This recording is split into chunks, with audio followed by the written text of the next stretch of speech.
ٹھیک ہے؟ چونکہ اگر آدمی اگر کوئی ایسی اس قسم کی کوئی چیز بنائے گا تو لازمی بات ہے وہ عورتوں کے لیے نہیں سوچ سکے گا، عورتوں کے بارے میں نہیں سوچ سکے گا، اس کو پتہ ہی نہیں ہوگا عورتوں کے کیا معاملات ہوتے ہیں۔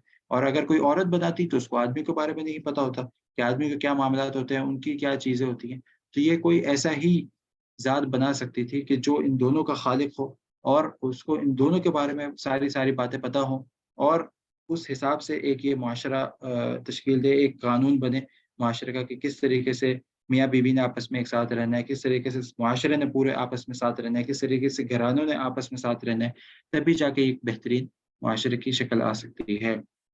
تو یہ اتنا بہترین معاشرہ جب کہ بن چکا ہے اور اس میں سارے کی ساری اچھی باتیں ہی موجود ہیں، اس میں کوئی غلط چیز موجود نہیں ہے، تو پھر لازمی طور پہ واضح طور پہ یہ پتہ چلتا ہے کہ یہ کوئی ایسی ذات کی طرف سے آیا ہے کہ جو تمام جہان کا خالق ہے، وہ تمام جہان کا خالق ہے، اس کو تمام چیزوں کے بارے میں پتہ ہے، تبھی اس نے سب بالکل ایک بہترین طریقے سے پورا معاشرے کے قانون اور قواعد بنائے ہیں تاکہ یہ معاشرہ جو ہے یہ ہر قسم کی برائی سے محفوظ رہ سکے اور ہر قسم کی اچھائی اس میں شامل ہو۔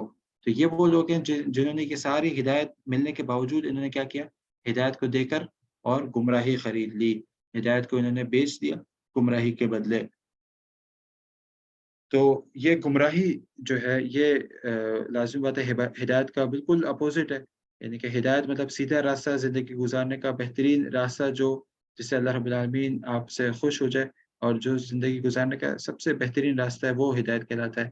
اور انسان جب اس کو دیکھ کر اور پھر بھی اس کے اوپر نہ چلے تو یہ یہاں پہ اللہ رب العالمین نے اس کی مثال ایسے بیان کی ہے کہ اس نے ہدایت کو بیچ دیا گمراہی کے بدلے، گمراہی لے لی اور ہدایت کو بیچ دیا۔ فما ربحت تجارتهم، تو یہ جو ان کی تجارت تھی، یہ ان کا جو کاروبار تھا، یہ انہوں نے جو بزنس کیا، یہ بڑا ہی ناکامیاب بزنس تھا، اور کبھی بھی ان کو یہ جو بزنس انہوں نے کیا ہے، یہ انہوں نے جو تجارت کی ہے، یہ کبھی بھی ان کو فائدہ نہیں دے گی۔ فما ربحت تجارتهم، ہرگز ان کو اس تجارت میں فائدہ نہیں ہوا۔ وما كانوا مهتدين، اور ہرگز یہ ہدایت پانے والوں میں سے نہیں تھے، ہدایت یافتہ نہیں تھے اور ہدایت پہ چلنے والے نہیں تھے۔ یہاں پہ اللہ رب العالمین نے ان کی اس عمل کے بارے میں بتایا، یہ جو سارے انہوں نے کام کیے ہیں، کس طریقے سے انہوں نے ایک بری چیز کو اپنے لیے اختیار کیا اچھی چیز کو چھوڑ کے یا اچھی چیز کے مقابلے میں۔ اچھی چیز کو یہ دیکھ چکے تھے، پہچان چکے تھے، اور اس کے بعد بھی انہوں نے کس طریقے سے اسے روگردانی کی اور بری چیز کو پسند کر لیا اپنے لیے۔ تو یہاں پہ جب اس قسم کی چیز ہوتی ہے تو پھر اللہ رب العالمین ان کے دلوں پر تالا لگا دیتا ہے کہ اب واقعی ان کو اس کام میں ہی مزہ آتا ہے، اب ان کا ہدایت سے کسی قسم کا کوئی لینا دینا نہیں ہوتا۔ تو اور یہ جو تجارت ہے اس کے بارے میں بھی اللہ رب العالمین آگے بھی بتاتا رہے گا کہ یہ دنیا بھی جو ہے بیسیکلی ایک تجارت ہے۔ ہم اپنے رب کے ساتھ تجارت کرتے ہیں۔ ہم اللہ رب العالمین چاہتا ہے کہ ہم یہ جو زندگی ہے 60 سال، 70 سال، 80 سال، یہ اپنے رب کے نام کرتے ہیں۔ یہ اس میں ایک ایک سانس جو ہے وہ اپنے رب کے نام کرتے ہیں، جیسے کہ اللہ رب العالمین نے فرمایا کہ وَمَا خَلَقْتُ الْجِنَّ وَالْإِنسَ إِلَّا لِيَعْبُدُونَ، کہ میں نے جنوں اور انسانوں کو بنایا ہی ہے مگر اس کے کہ یہ صرف اور صرف میری عبادت کریں۔ تو اللہ رب العالمین کا جو ہمارے بنانے کا مقصد جو ہے وہ یہی ہے کہ ہم صرف اور صرف اللہ رب العالمین کی عبادت کریں۔ تو یہ اللہ رب العالمین ہم سے چاہتا ہے کہ یہ دنیا ہے، اس میں یہ دنیا تم میرے نام کر دو اور اس کے بدلے میرے سے جنت کا لے لو، جنت کا سودا لے لو کہ جو ہمیشہ ہمیشہ کی زندگی ہے۔ یہاں تو انسان 60 سال 70 سال تک زندہ رہتا ہے، اور اصل اس میں مقصد یہی ہے کہ جب آپ کی آنکھیں بند ہو ہمیشہ کے لیے، تب آپ کے اندر یہ بات موجود ہو کہ میں نے زندگی بالکل اس طریقے سے گزارنی ہے جس طریقے سے میرے رب کی طرف سے مجھے احکامات دیے گئے ہیں، اور پیارے پیغمبر محمد رسول اللہ صلی اللہ علیہ وسلم کی طرف سے مجھے ہدایتیں مل چکی ہیں۔ میں نے اس قسم کی زندگی گزارنی ہے۔ اگر آپ کے اندر یہ بات موجود ہے، اگر آپ اس بات کو تسلیم کرتے ہیں، تو پھر یہ کہ انشاءاللہ آپ کے ساتھ آگے معاملات جو ہوں گے وہ صحیح ہوں گے۔ تو اصل مقصد یہ ہے کہ جب آپ کی آنکھیں بند ہو تب آپ کے اندر یہ چیز موجود ہونی چاہیے۔ بہت سارے ایسے صحابہ کرام بھی تھے جو ایمان لے کر آئے، اور ایمان لانے کے چند ہی لمحات بعد ان کا انتقال ہو گیا۔ تو اللہ کے رسول صلی اللہ علیہ وسلم نے فرمایا تھا ان کے بارے میں کہ یہ کتنے ہی خوش نصیب تھے کہ یہ بس ابھی ایمان لے کر آئے اور ان کا انتقال ہو گیا، ان کی آنکھیں بند ہو گئی، تو ان کو کچھ عمل بھی نہیں کرنا پڑا اور جنت بھی مل گئی۔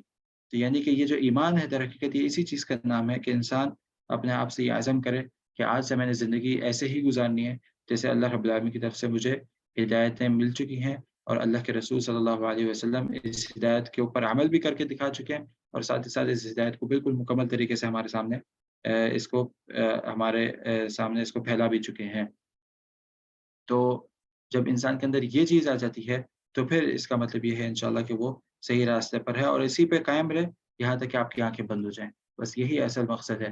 اگر یہ چیز ہو گئی تو پھر انشاءاللہ ہم ان لوگوں میں شامل ہوں گے کہ جن کو اس تجارت سے فائدہ ہوگا، اور ہم در حقیقت وہ ہوں گے جنہوں نے ہدایت کو پسند کر لیا اپنے لیے اور گمراہی کو اپنے سے دور کر دیا۔ تو یہی اللہ رب العالمین چاہتا ہے کہ مسلمانوں کا اور مؤمنین کا رویہ اس قسم کا ہو کہ جب وہ اس بات کو تسلیم کر لیں، اسی طریقے سے اپنی زندگی گزاریں، تو یہی وہ لوگ ہوں گے کہ جن کو اس تجارت سے فائدہ ہوا، جنہوں نے ہدایت کو اپنے لیے پسند کیا، گمراہی کو اپنے سے دور کیا، اور ان کو اس تجارت سے فائدہ ہوا، اور یہی وہ لوگ ہیں جو ہدایت پر ہیں اور دوسروں کو بھی ہدایت دلانے کی کوشش کر رہے ہیں، بالکل اپوزٹ منافقین کا۔ اور منافقین کے کیا طرز عمل تھا؟ انہوں نے اس ہدایت کو دیکھ کر بھی اس کو جھٹلایا، اور پھر جھٹلانے سے کیا نقصان ہوا کہ انہوں نے در حقیقت گمراہیوں کو اپنے لیے خرید لیا، اپنے لیے سمیٹ لیا، اور ہدایت کو دیکھ کر بھی اس کو ٹھکرا دیا، اور ان کو اس تجارت سے بالکل بھی فائدہ نہیں ہوا، اور آخر کار یہ لوگ ہدایت پر نہیں آ سکے، نہیں ہدایت کو پا سکے۔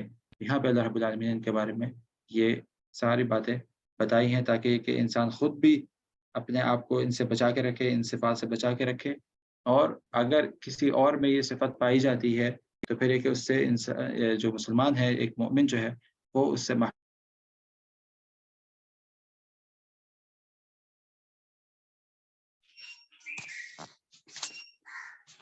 Safe driving mode. Don't speak.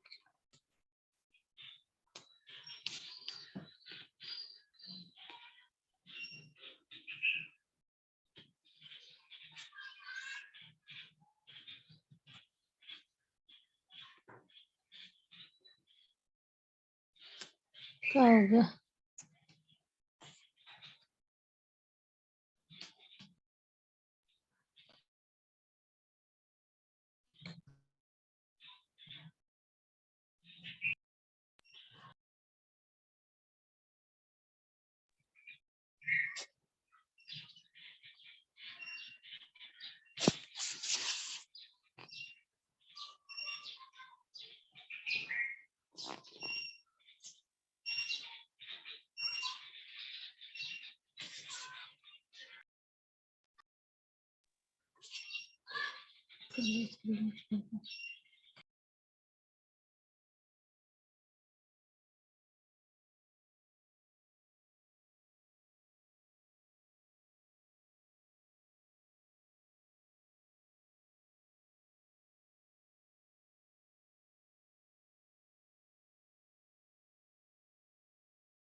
السلام علیکم ورحمۃ اللہ وبرکاتہ۔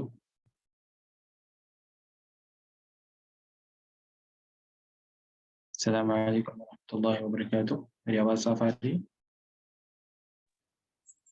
وعلیکم السلام ورحمۃ اللہ وبرکاتہ. جی سے اچھا، تو ہم یہ کہہ رہے تھے کہ یہاں پہ کس طریقے سے اللہ رب العالمین نے بتایا ہے کہ مومنین جو ہے، لازمی بات ہے کہ جو منافقین کی جو صفات ہے، مومنین اس کے بالکل اپوزٹ ہوتے ہیں.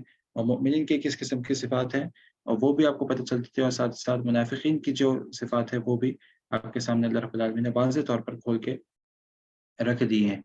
ہاں، یہاں پہ ہمارا موضوع یہ چل رہا تھا کہ اگر ہمیں کسی کو پتہ چل جائے کسی ارد گرد میں کسی شخص کا کہ وہ اس کے اندر اس قسم کی صفات پائی جاتی ہیں، تو اللہ کے رسول صلی اللہ علیہ وسلم کا کیا طرز عمل ہوتا تھا کہ ہمارا یہی کام ہے، اللہ کے رسول سے یہی ہدایت ملتی ہے کہ اللہ کے رسول صلی اللہ علیہ وسلم اس کے ساتھ اچھا ہی معاملہ رکھتے تھے. اور اس کے ساتھ اچھا معاملہ رکھنے کا کیا مقصد ہوتا تھا کہ تاکہ یہ دین کی طرف ہی ہے. ہمارا کام یہ نہیں ہے کہ ہم کسی کے اوپر فتویٰ لگائیں کہ یہ فلاں منافق ہے فلاں یہ ہے. نہیں، یہ سارا بتانے کا مقصد یہ ہے کہ آپ کو پتہ چل گیا کہ یہ اس میں صفات پائی جاتی ہے، آپ کسی طریقے سے اپنے اچھے کردار سے، اپنی اچھی باتوں سے، اپنے اچھے دلائل سے اس کو اپنی طرف لانے کی کوشش کریں. ٹھیک ہے؟ ہاں، آپ کو جب پتا ہوگا کہ اس کے اندر یہ صفات پائی جاتی ہے تب آپ اس سے بچ سکتے ہیں. ٹھیک ہے؟ تو یہاں اللہ رب العالمین نے جو آپ کو بتایا اس کا مقصد یہ ہے کہ آپ اس کے شر سے محفوظ رہیں. ایسا نہ ہو کہ وہ آپ اس کو وہی پکا سچا مسلمان سمجھ رہے ہوں اور وہ آپ کو یہ گمراہ کر بیٹھے. ٹھیک ہے؟ نہیں، یہ نہیں ہے، بلکہ یہاں پہ بتانے کا مقصد یہ ہے کہ تاکہ مسلمان اس سے بچ کے رہیں، اس کے شر سے محفوظ رہیں، اور اس کو یہ سمجھے کہ یہ غلط راستے پر ہے اور اس کو صحیح راستے پہ لانے کی کوشش کریں. جو اس قسم کے لوگ ہیں، نارمل عوام کو تو چاہیے اس قسم کے لوگوں سے دور رہیں، اور جو تھوڑا سا دین کی نالج رکھتے ہیں وہ ان سے پھر بھی قربت رکھ سکتے ہیں. قربت اس حوالے سے کہ آپ ان کی مجلس میں نہ جائیں، بلکہ کوشش کریں اس کو اپنی مجلس میں لے کر آئیں. ٹھیک ہے؟ آپ اگر ان کی مجلس میں بیٹھے ہوئے تو یہ اچھی بات نہیں ہے، یہ اس قسم کی قربت نہیں ہوتی. ٹھیک ہے؟ ہاں، قربت کیسے ہوتی ہے کہ اس کو اپنے ساتھ رکھیں اور اس کو اپنے اندر شامل کریں، تو پھر یہ کہ انشاءاللہ آپ اس کو صحیح راستے پہ، آپ کی یہی نیت ہو کہ اللہ رب العالمین اس کو سیدھے راستے پہ لے کر آئے. ٹھیک ہے؟ ہمارا کام کسی کے اوپر فتوی بازی کرنا نہیں ہے، ہمارا کام کسی کو اپنے سے دور کرنا نہیں ہے. اللہ کے رسول صلی اللہ علیہ وسلم کا یہی طرز عمل ہوا کرتا تھا. کہ مشرکین مکہ کتنے ہی سخت تھے مسلمانوں کے اوپر، اور کتنا زیادہ ظلم کرنے والے تھے، لیکن اللہ کے رسول صلی اللہ علیہ وسلم کے ان کے ساتھ جو معاملہ تھا وہ اسی قسم کا تھا کہ نہیں، آپ ہماری طرف آئیں، ہماری باتوں کو سیکھیں. اللہ کے رسول جب بھی ان سے بات کرتے تھے پیار کے انداز میں کرتے تھے، ان کو پیار سے ہی دعوت دینے کی کوشش کرتے تھے کہ تاکہ یہ حق بات کو قبول کریں. اللہ کے رسول صلی اللہ علیہ وسلم کی حدیث ہے کہ تم لوگ جہنم کے اندر کودے چلے جا رہے ہو. تمہاری حالت تو یہ تھی کہ تم لوگ انسانیت یعنی کہ جہنم کے اندر کودے چلی جا رہی ہے، اور اللہ کے رسول ایک ایک کو پکڑ کے پیچھے سے اس کی کمروں سے پکڑ کے اللہ کے رسول اس کو پیچھے ہٹا رہے ہیں. تو اتنی ہی فکر، اتنی ہی تکلیف ہمیں بھی ہونی چاہیے کہ ہم اگر کسی اپنے بھائی میں سے یا کسی کو ایسے کو دیکھیں کہ جس کے اندر یہ صفات پائی جاتی ہیں، تو ہمارے اندر اسی قسم کی تکلیف ہو کہ یار کیسے میں اس کو صحیح راستے پہ لا سکتا ہوں، کیسے میں اس کو اپنی طرف لا سکتا ہوں، کیسے میں اس کو گمراہی سے نکال سکتا ہوں. نہ کہ اس کے اوپر فتوی بازی کر کے کہ نہیں تم تو ہو ہی منافق، اور تم تو نماز بھی نہیں پڑھتے، اور تمہارے اندر تو یہ بھی برائی ہے، لہٰذا تم میرے سے دور رہو. تو یہ کبھی بھی ایک مومن کا طرز عمل نہیں ہوتا. ٹھیک ہے؟ مومن کا کام ہی یہ ہے کہ آپ کو اگر پتہ چل گیا کسی کے بارے میں تو آپ اس کو اپنی طرف لے کر آئیں. ٹھیک ہے؟ یہ بتانے کا مقصد صرف یہ ہے، اس کے شر سے محفوظ رہیں، آپ اس کی مجلس میں نہ جائیں، آپ ان کے دوستوں کے اندر نہ ملیں، بلکہ اس کو اپنی طرف لے کر آئیں. وہ جب بھی آپ کے ساتھ بیٹھا ہو آپ اس قسم کی کوئی اچھی بات کریں قرآن و حدیث کی، تاکہ یہ کہ وہ اس کو سنیں اور اس کے اوپر اللہ رب العالمین، پھر یہ کہ آخر کار یہ ہے کہ ہدایت اللہ کے پاس ہے. اگر اس نے کوئی ایک ایسا اچھا چیز آ گیا اس کے اندر کہ یار میں چلو سنتا تو ہوں، کم سے کم کیا ہے، ہو سکتا ہے اس میں کوئی میرے لیے فائدہ ہو سکتا ہے اللہ رب العالمین اس کی یہ چھوٹی سی بات کو ہی دیکھ کر اللہ رب العالمین اس کا دل پھیر دے. ٹھیک ہے؟ اللہ رب العالمین تو چاہتا ہے کہ لوگ جو ہیں، بندے جو ہیں وہ ایمان لے کر آئیں، لیکن پہلا قدم جو ہے وہ بندے کو ہی اٹھانا پڑتا ہے. اللہ رب العالمین کئی مقامات پر یہ بتا چکے ہیں کہ پہلا قدم بندہ اٹھائے، پھر اس کے بعد اللہ رب العالمین اس کے لیے کیسے راستے کھولتا ہے وہ خود دیکھ کر پریشان ہو جاتا ہے بندہ کہ میں نے تو صرف ایک قدم اٹھایا تھا، میں تو صرف یہ نیت کی تھی کہ آج سے میں اس طریقے کی ہی زندگی گزاروں گا، اور کس طریقے سے اللہ رب العالمین نے یہ میرے راستے کو آسان کر لیا ہے. تو یہ کچھ باتیں تھی جو منافقین کے بارے میں تھی، اور اس کے بعد یہ کہ اللہ رب العالمین ہمیں ان کی مثال بیان کرے گا. اگلی انشاءاللہ کلاس میں ہم دیکھیں گے کہ کس طریقے سے اللہ رب العالمین نے ان کی مثال بیان کی ہے اور اس سے ہمیں کیا کیا فائدے حاصل ہوتے ہیں. تو یہ تو یہاں پہ انشاءاللہ ہماری آج کی کلاس ختم ہوتی ہے، اور یہ کے ساتھ ساتھ آپ لوگوں نے پچھلی کلاس میں کیا کیا فائدے حاصل کیے وہ بھی بتا سکتے ہیں، اور اگر کسی کا کوئی سوال ہے تو وہ بھی پوچھ سکتا ہے.